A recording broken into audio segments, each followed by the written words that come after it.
Welcome back to Snow Recaps. Today I will be explaining a movie called The Village, released in the year 2004. Covington is a 19th century Pennsylvania village that is isolated from the rest of the world. The woods that surround the village are off limits to all the villagers because mysterious creatures live there. Many years earlier, the town elders and the creatures reached an understanding that the villagers would not go into the woods and the creatures would not enter the village. A boundary was set up around the village, along with warnings on etiquette and colors to wear regarding keeping the creatures at bay. After one of the elders named August Nicholson loses his son to an untreatable disease, one of the town's young people named Lucius Hunt goes to the village elders and requests to leave the village and travel to the towns in hopes of finding medicines and other remedies that may prevent further losses or possibly cure the mental ailments of one of the town's other young persons named Noah Percy. His request is quickly denied by the village elders. Lucius himself is considered a rather strange young man by the village. He keeps to himself, rarely speaking to most people.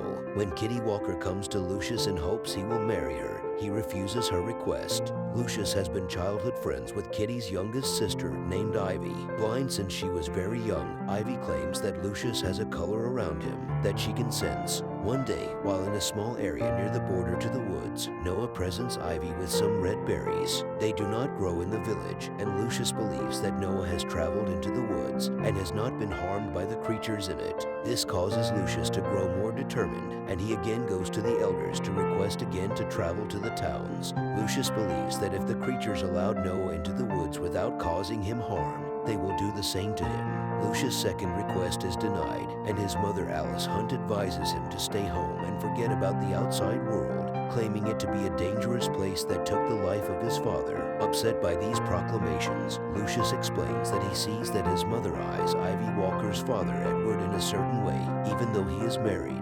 Lucius also makes note of a black wood box that his mother has, which is locked. Each of the elders has a box that contains remnants of the elders' past before they established Covington. Lucius wants his mother to open the box and reveal her past secrets, but she refuses this as well. The next day, Lucius has patrol duty along the borders of the village. Unseen by the others, he steps over the boundaries and wanders a ways into the woods. The sound of something nearby catches his attention, but all that is there when he looks are some wavering branches. Later that evening, Lucius visits the Walker's house, where he has a conversation with Ivy. Ivy explains that in the time that has passed, her sister has decided to marry another young man in the town. Ivy says that Lucius is brave for wanting to go beyond the village, but she feels his actions are unwise. Before Lucius leaves, Ivy informs him that now that her sister is to be married, she is free to have suitors court her. Shortly thereafter, the alarm is sounded, and the creatures in the woods are said to have entered the village. Lucius returns to the Walker's residence, where he manages to get Ivy into the house before she is attacked by one of the creatures. The next morning, red marks are found slashed across many of the doors in town. A town meeting is held, to which Edward Walker explains that he feels the creatures feel threatened.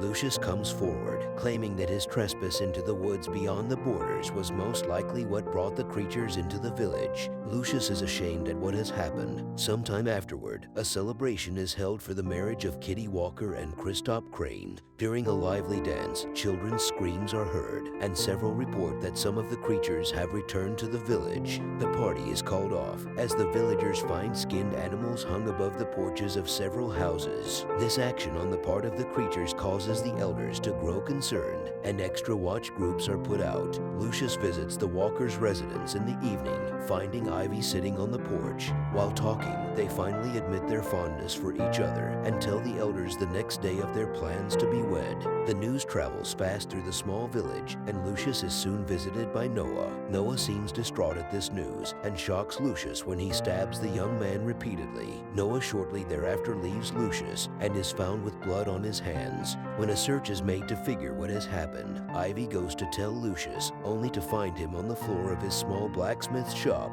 not moving.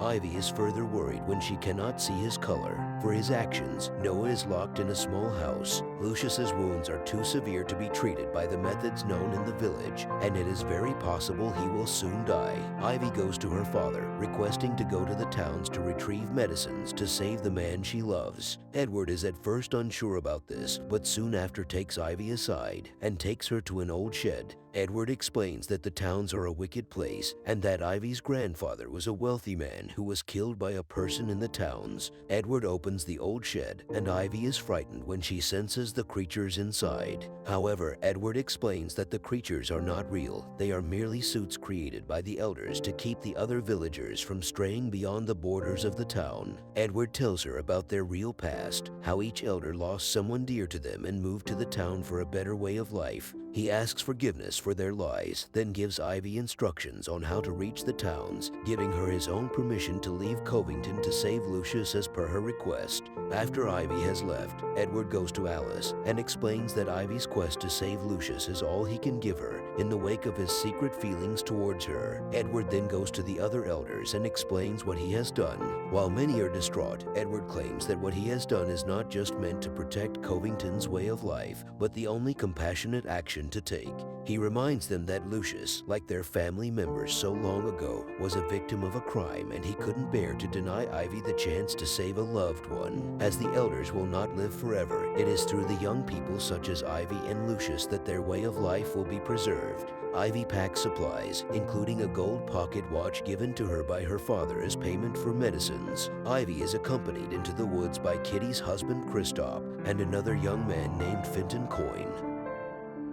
Kristoff has taken no more than a couple steps outside the village's borders when he grows frightened, even though they are wearing yellow-colored clothing, and even though Ivy claims she has a bag of magic rocks to protect them, Kristoff turns back.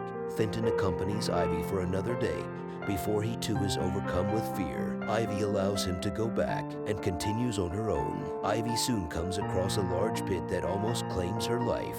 After making her way around it, she hears a strange sound and senses what she believes to be one of the creatures, even though her father told her they were not real.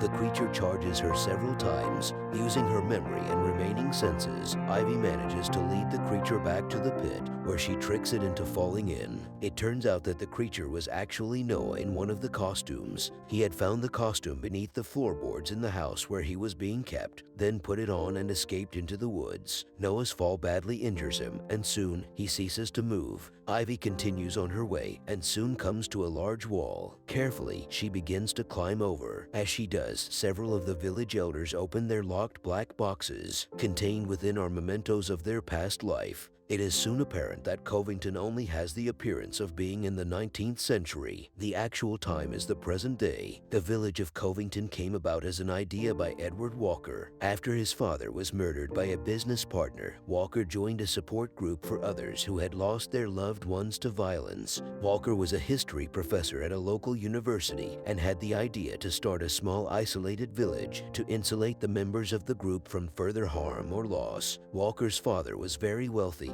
and Edward had the village built deep in the interior of the Walker Wildlife Preserve. A large wall surrounds the preserve, and precautions are made to keep airplanes from flying overhead as well to keep up the illusion of the village being a rural and rustic place. Back at the wall, Ivy has made her way over when she is startled by a strange sound and the voice of a young man. The sound is actually the siren on the young man's vehicle. He is part of the patrol unit making sure people do not attempt to get into the preserve. Ivy is at first frightened by the young man, given what she has heard about people in the towns. However, she soon senses kindness in the young man's voice, and he offers to help her get the medicines she needs. Ivy is told to stay by the wall, while the young man leaves and returns with the supplies, along with a ladder. Ivy gives the young man the pocket watch she has as payment, and makes her way back over the wall and back into the woods. Ivy soon returns to the village. Word spreads of her encounter with a creature that she killed in the woods. Noah's parents are distraught over the news of their son's death, but Edward Walker tries to give them reassurance. He proclaims that they will go out later on and recover Noah's body,